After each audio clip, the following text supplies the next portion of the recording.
आजच्या या कार्यक्रमासाठी आवर्जून उपस्थित असलेल्या आपल्या महाराष्ट्र राज्याच्या माननीय उपमुख्यमंत्री आदरणीय सुनेत्रा आत्या पवार, ज्यांनी आवर्जून आम्हाला आज या कार्यक्रमासाठी बोलवलं, त्या डॉक्टर मुजुमदार मॅडम, आवर्जून उपस्थित असलेल्या मुजुमदार आईसाहेब, उपस्थित सर्वच आपल्या सिम्बायोसिस फॅमिलीचा स्टाफ, सर्व स्टुडंट्स आणि माझ्या युवक मित्रांनो, at the very outset, I would like to wish all of you a very happy Women's Day.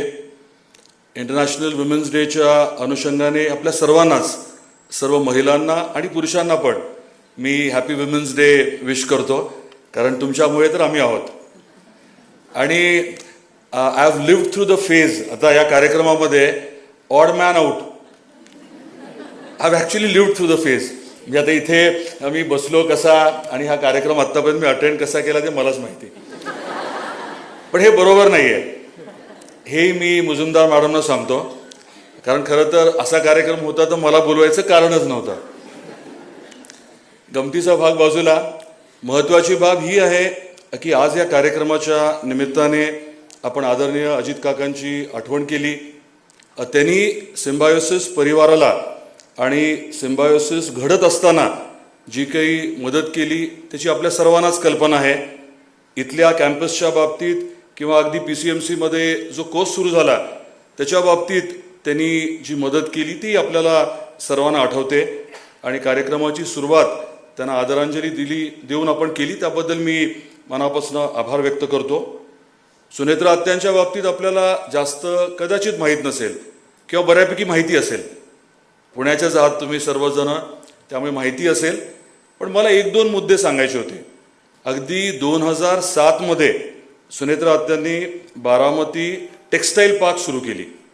म्हणजे त्या भागामध्ये मुलींना, खास करून महिलांना रोजगार निर्मिती व्हावी, त्यांना खऱ्या अर्थाने त्या 20 वर्षापूर्वी स्किल्स ट्रेनिंग इम्पार्ट करून त्यांना रोजगार निर्मिती करता यावी, त्यांच्या घरामध्ये त्यांच्या माध्यमातून 4 पैसे जावे.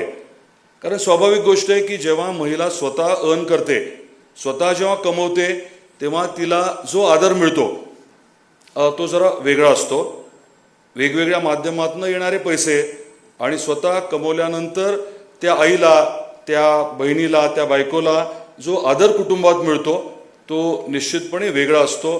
हे काही मी तुम्हाला वेगळं सांगायची आवश्यकता असं मला वाटत नाही. मुद्दे अनेक मांडण्यासारखे आहेत, परंतु सिम्बायोसिस म्हणून आज या कॅम्पसच्या माध्यमातून मुजुमदार मॅडमच्या काही लिडरशिपखाली जे आपण काम केलं, आपण ह्युमन सर्व्हिस जे म्हणतो त्या प्रकारचं काम आहे. एकीकडे मोठं एवढं सगळं उभं करत असताना कमर्शियल ॲटिट्यूड ऑब्व्हियसली असावा लागतो. पैसे कमवल्याशिवाय पुढचं काही चालू शकत नाही. परंतु CSRच्या माध्यमातून हे सर्व उभं करणं ही काही निश्चितच सोपी बाब नाही आहे. त्यामुळे त्यांचे देखील मी मनापासून आभार व्यक्त करतो. आणि त्यांनी जो इनिशिएटिव्ह इथे विषयतः मांडलेला आहे की त्यांचे काहीतरी 20-22 सेंटर, आपले किती सेंटर्स आहेत? 23 सेंटर्स आपले आहेत जिथे आपण स्किल्स इम्पार्ट करताय. तर राज्यभर हे करायला मला नाही वाटत काही अडचण येऊ शकेल. मित्रच्या माध्यमातून आम्ही बेसिक प्लॅनिंग करू, सिम्बायोसिसची मदत घेऊन त्याचं प्लॅनिंग करू. आणि आदरणीय सुनेत्रा आत्यांना देखील मी विनंती करेन की पूर्ण राज्यात महिलांना या अर्थाने सक्षमीकरण करणं हे निश्चितपणे गरजेचं, शक्यही आहे. आणि पारंपरिक विषय करून काही चालेल असं मला वाटत नाही. मी तुम्हाला एक उदाहरण देतो. बेंबळीमध्ये एक बेंबळी नावाचं गाव आहे धाराशिव तालुक्यामध्ये. तर त्या गावामध्ये एक कुटुंब होतं. काही कारणामुळे त्या कुटुंबामधल्या सासऱ्याने मुलाला आणि आपल्या सुनबाईला घरातनं बाहेर काढलं. काय करावं काही कळेना त्यांना. मग त्या मुलीने, सुनबाईने पुढाकार घेतला आणि काही शेळ्या विकत घेतल्या. त्याच्यापासून त्यांनी एक छोटा व्यवसाय सुरू केला.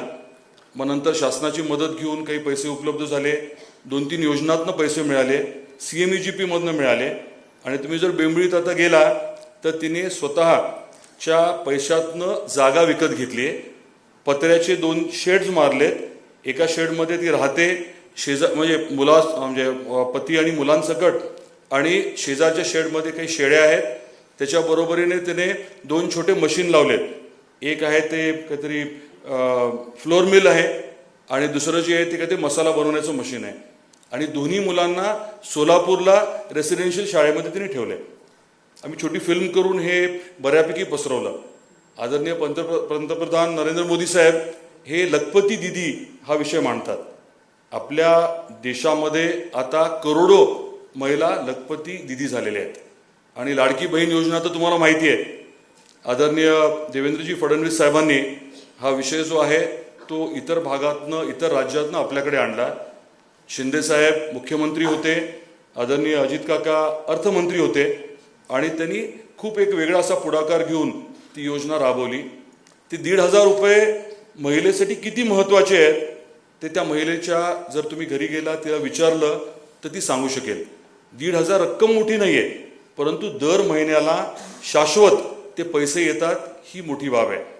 त्यामुळे आपण इथे जे काम करताय ते खरोखर खूप महत्त्वाचं काम आहे. आज ज्या कॉन्फिडन्सने अनेक इथल्या स्टुडंट्स बोलल्या त्यांचं देखील मी मनापासून अभिनंदन करणार आहे. कारण नुसतं शिकणं हे पुरेसं नाही आहे. इथे जे काही आपल्याला स्किल्स शिकवले जातात, अगदी कम्युनिकेशन स्किल्ससुद्धा ते इम्बाईब करणं महत्त्वाचं आहे आणि ते आपण करताय त्याबद्दल मनापासून आभार व्यक्त करतो.